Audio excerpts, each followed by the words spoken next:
Salut și bine ați venit la o nouă ediție de Open Chronicles, locul în care ne uităm la performanțele din Open World, dar și discutăm cu oamenii care concurează în acest univers. Astăzi vom vedea la ce cifre a ajuns comunitatea din Open World și vom analiza rezultatele săptămânii precedente. Apoi vom discuta cu unul dintre performerii acestui univers, după care vom vedea și vom trece în revistă câteva trenduri pentru săptămâna viitoare, iar la final, bineînțeles, vom avea un nou subiect de dezbatere legat de strategiile din Open World. A mai trecut încă o săptămână de Open World și concurenții au început să se răspândească în din ce în ce mai multe curse.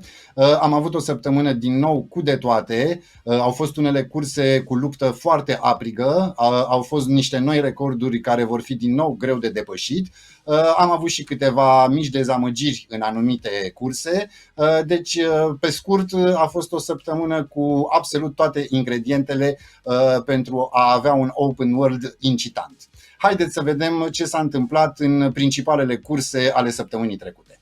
În warm-up race, Laura Hera a continuat să facă legea, conducând clasamentul de la început și până la sfârșit, însă în spatele ei, după o primă perioadă bună, Andreea a fost depășită de Repone și Adi Oprița, care a făcut o cursă solidă în a doua jumătate a săptămânii. O cursă extrem de interesantă a fost în Traffic Race, unde Lady in Black, Cleampa și Silviu Udrea s-au luptat aprig pentru primul loc. Lady in Black a început bine, dar apoi Silviu Udrea a preluat conducerea și părea că a scăpat în câștigător. Însă în a doua jumătate a săptămânii, Cleampa a mutat câștigător și a preluat poziția de lider al cursei până la final. În Acceleration Race, Glue Solution a concurat la fel ca până acum, în forță și vizând recordul. În Dreamer Race, Tidy Shopping face din nou un record greu de egalat, iar în Worker Race, Drăguț Dora îl devansează pe Dragoș Bunea în lupta pentru medalii. În Hunter Race, Cash Club face o cursă solitară și se califică mai departe fără emoții. După 3 săptămâni de racing, numerele adunate ale participanților sunt cu adevărat impresionante, așa că absolut toți concurenții din Open World merită felicitări pentru nivelul ridicat la care mențin competiția. Țineți-o tot așa, căci perioada de Black Friday trebuie să vă prindă încălziți și gata să faceți istorie. În fiecare săptămână avem alături de noi pe unul din performerii din universul Open World. Astăzi alături de mine este Cash Club, pe care îl salut și îi mulțumesc că a acceptat invitația noastră de a fi în emisiune. Salut, ce faci? Salut, Alan. Bine, marți dimineața, nimic neobișnuit. Tu ce faci?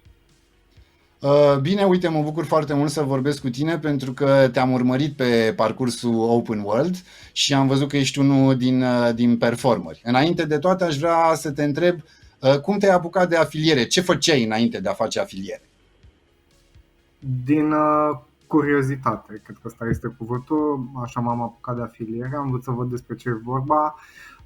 Chiar când se făcea rebranding-ul din două Paralel to Performant.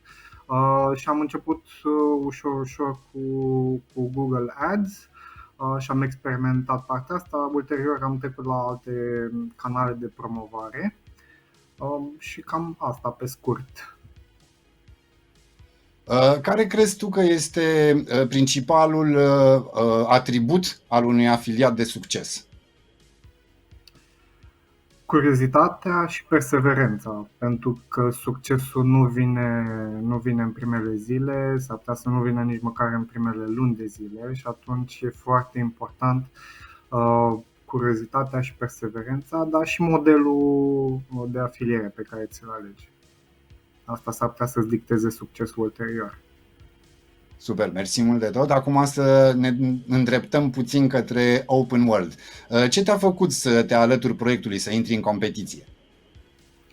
Am văzut că e ceva total diferit față de concursurile din anii trecuți. În primul rând am văzut că a început foarte devreme, cu mult înainte de Black Friday, și asta mi-a dat sentimentul că trebuie să fie ceva wow dacă durează atât.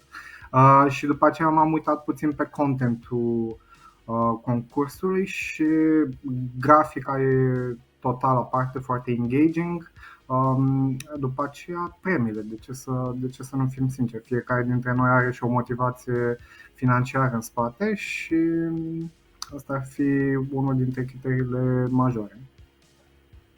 Super, mersi mult. Acum, apropo de premii, aș vrea să te întreb dacă ne poți da așa din casă câte ceva legat de strategia ta din Open World.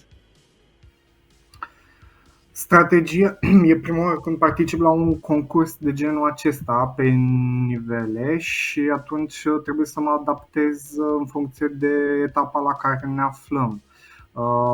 Foarte multe despre strategia noastră n-aș putea să dau din casă. În primul rând pentru că ne adaptăm situației în care ne aflăm în săptămâna respectivă. Odată ai nevoie de un raport bun între cifrele de sales sau numărul de comisioane și numărul de click-uri. În altă săptămână ne aflăm într-o cursă nebună pentru numărul de click-uri și atunci ar trebui să ne adaptăm un pic. Ce aș putea să dau din casă totuși ar fi faptul că încercăm permanent să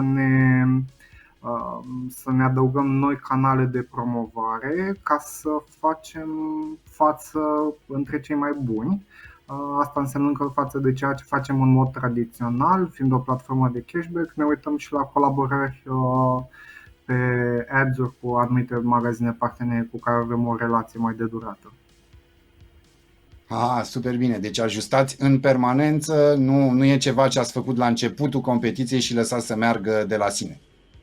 Păi cred că asta e natura concursului. Fiecare curs e diferită. Într-o săptămână ai nevoie de un număr de click-uri.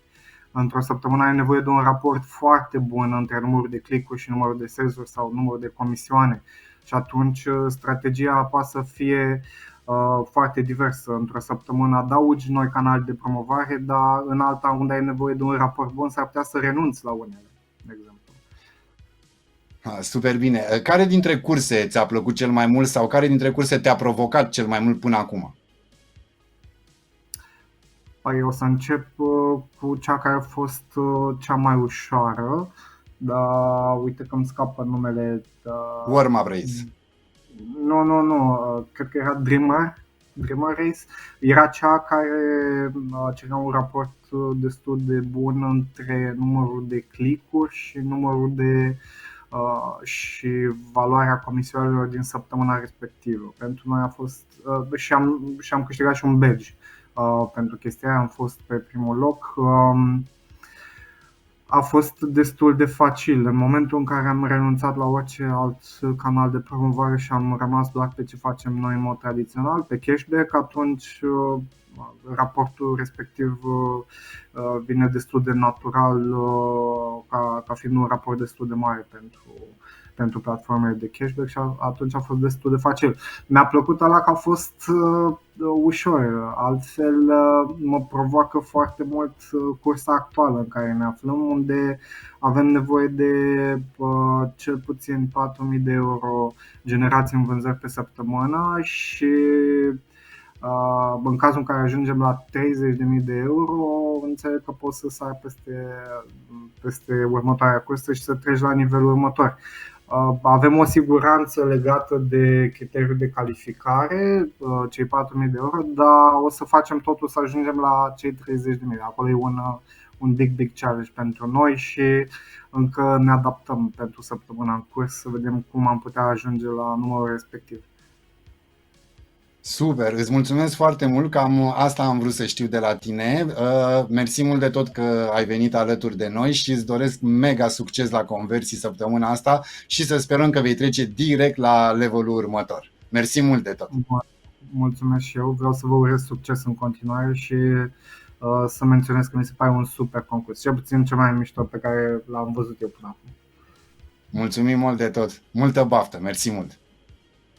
Cam acesta a fost interviul nostru cu Cash Club. Săptămâna viitoare vă așteptăm cu un nou performer din universul Open World. În fiecare săptămână ne bazăm pe cifrele din Tu Performant pentru a face niște previziuni pentru săptămâna următoare. Haideți să vedem care sunt câteva grafice și ce ne indică ele, astfel încât să avem informațiile necesare pentru ca săptămâna viitoare să fie o săptămână bună în marketing. Observăm o creștere procentuală foarte bună a EPC-ului, Earnings per 100 de clicks, în categoriile Automotive, Insurance and Health și Personal Care. Toate trei cresc double digit față de săptămâna anterioară, ceea ce le face să fie foarte atractive. Valoarea coșului mediu crește tot double digit pentru categoria Electronics, IT&C. Poate fi un semn că deja se vorbește de Black Friday și crește interesul consumatorilor în categorie. Vedem îmbunătățirea ale ratei de conversie în toate cele top 5 categorii din platformă, deci prindeți momentul și spor la conversii.